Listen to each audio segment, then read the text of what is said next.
You are listening to the Stop Binge Eating podcast with Kirsten Sarfty, episode number 318. Welcome to the Stop Binge Eating podcast. It's time for you to end your food obsession and begin feeling confident and in control around food. You are absolutely capable of eliminating binge eating from your life, and I'm going to show you how by giving you simple tools and insights that you can apply in your own life. I'm your host, Kirsten Sarfty. Now let's get to it. Hi! In today's episode, I want to clearly define the different types of eating you might experience and help you to set realistic goals with each type. And this is important because many people get frustrated with themselves because they set goals that are actually unrealistic and they're just not able to achieve them. So they try to eliminate certain behaviors that are very difficult to eliminate completely and also not always necessary to eliminate. What usually happens is that they try to become a perfect eater. And perfection with your eating is not only very difficult to maintain, but again, it's also not always necessary and can just add unnecessary stress, obsession, guilt, and deprivation to your life. So let's make sure that doesn't happen to you. So first, I'll begin with listing out the different types of eating that you might experience. These are the ones that people who binge eat most commonly engage in, and I'll give you the basic definition for each. So first, there is, of course, binge eating, which can be described as eating an excessive amount of food in a short period of time, usually to the point of feeling extremely full, while feeling out of control, usually eating quickly, and afterward feeling intense shame and other negative emotions. Overeating is a less intense version of binge eating. Either you're eating past full, but not in as much excess as binge eating. So it's a smaller amount of food, but still more than your body would like for you to eat. So you feel anywhere from a little bit too full to definitely too full. Or you're eating when you're not hungry and are basically just eating because you want to eat, which could be too much food for your body, more than what it requires for fuel. Also, there isn't a sense of feeling out of control with overeating, or if there is, it's much less intense than with binge eating. And afterward, any negative emotions that you feel are less intense than if you binge. So again, it's just overall a less intense version of eating too much. Emotional eating is when you eat in response to emotions. So that would include stress eating, guilt eating, lonely eating, happy eating. Anytime you eat because you're trying to avoid or extend an emotion.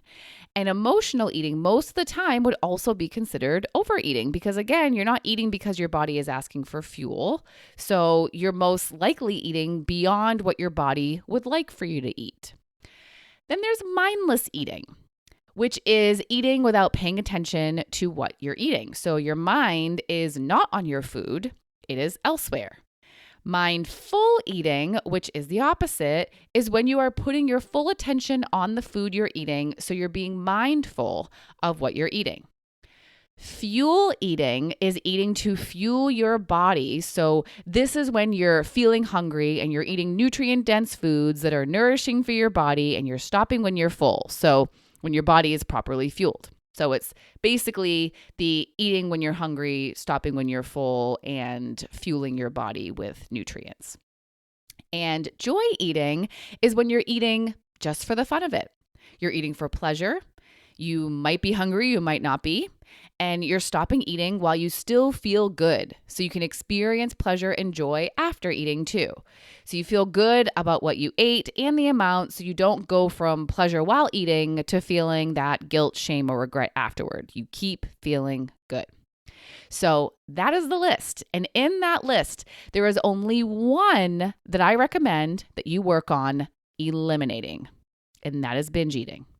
Binge eating is something that you can completely stop doing. Just never do again and completely eliminate from your life. I honestly believe that is a realistic goal for all of you. I really do.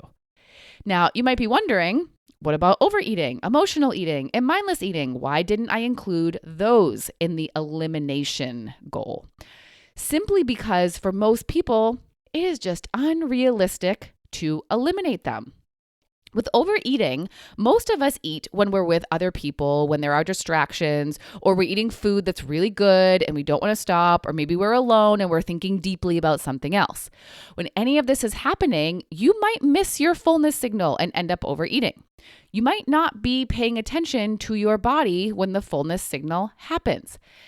And that is okay. It's totally normal, and this happens to most people at some point. We aren't going to catch the signal and make the decision to stop right when we feel it every single time because we're not perfect. We're not supposed to be perfect eaters. We're not going to stop when we're full perfectly every time. So sometimes you might overeat. But like I said, you're going to work on decreasing it. So it's not happening all the time. And so it's something that doesn't happen much more than it does. That is a realistic goal. And the same will go for mindless eating as well. Most of us eat mindlessly sometimes, whether it's out of habit or because, again, we're distracted by something else like people or the television or something we're reading or something we're thinking about. So we don't end up giving our full attention to the food we're eating. It happens. And with emotional eating, it's happening basically anytime you're eating when you're not hungry. If you're not hungry, you're eating because you're wanting to feel something. That sometimes might be joy or pleasure or comfort or soothing or relaxation or numbness.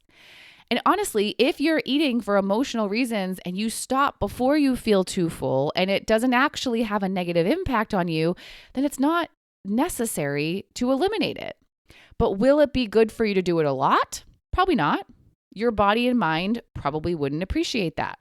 So that is something best done less and not all the time. You don't need to eliminate it, but be purposeful with it. And if you currently do it a lot, it could be beneficial to decrease it. So overeating, mindless eating, and emotional eating are ways of eating that I suggest you work on decreasing if you're doing them a lot. For most of you, stopping entirely forever would be unrealistic and again, cause a lot of frustration for you. Now, what I suggest you increase if you're not doing them a lot are mindful eating and fuel eating. So that means you're being mindful of what you're eating. So you're paying attention and are being intentional with what you're eating. That's the mindful eating. And for fuel eating, you're eating according to your body's signals. So if you're hungry, you're eating. And when you're full, you stop. And you're also fueling your body with nutrients to help your body and brain function at their best. So assess how often you're doing those. And if it would be helpful for you to increase them, go for it. And what's worth repeating is that you don't need to be mindful and fueling with only nutrient-dense foods 100% of the time. You could do them less than 100% of the time and still feel great. You don't need to be perfect. Increasing does not mean perfect. It just means more if there is room for more. And with that, there's that final way of eating that I listed, joy eating, that is going to be so helpful for you to include in your life. Food doesn't have to be just fuel. It's really not just fuel. There is so much pleasurable food out there that isn't nutrient dense, that tastes delicious, and that can be a useful part of our day-to-day diets. And when you do include joy eating into your life, you won't feel deprived of food pleasure and you won't feel strong urges to binge on what you never allow yourself to eat. You'll enjoy the food pleasures, not to fuel your body, but just for enjoyment, and it will just be a normal part of your life. Now, when it comes to increasing and decreasing joy eating, this is going to be an individual thing. Some of you will greatly benefit from less joy eating because the amount you're doing is causing you to not feel your best. And some of you will greatly benefit from more joy eating because you've been denying yourself of so much and feeling restricted, and it's a cause of your urges to binge. So instead of regularly joy eating, you're binge eating to try and get the food joy you haven't been allowing. So assess yourself with all of these really and set realistic goals for yourself.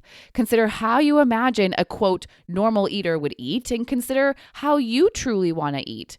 And with these considerations in mind, find a realistic goal for each of the ways of eating I talked about today. And I highly recommend that your goal is not to be a perfect eater, but the kind of eater that allows you to feel your best. And sometimes that might include overeating, mindless eating, or emotional eating. And that can be okay if you're not doing it excessively. Once in a while is probably not a problem and isn't going to have a huge effect. So you don't need to make a huge deal about it. And eating to feel your best will also include mindful eating, fuel eating, and joy eating. But what it doesn't have to include is binge eating. That one can go. That one is completely unnecessary to keep around. And if you do accidentally find yourself overeating, mindlessly eating, or emotionally eating, you can stop yourself before it turns into an excessive binge. You really can.